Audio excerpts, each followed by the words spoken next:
А що, крім масла, нічого не можна було більше в бутерброд вкласти?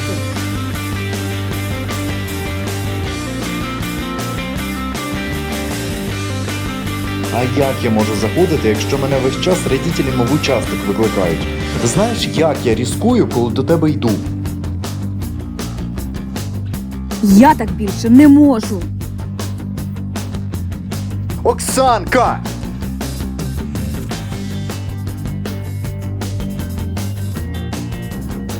А як там мама?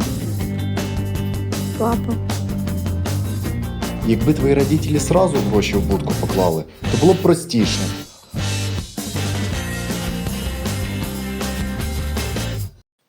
А вони міліцію зачем-то викликали.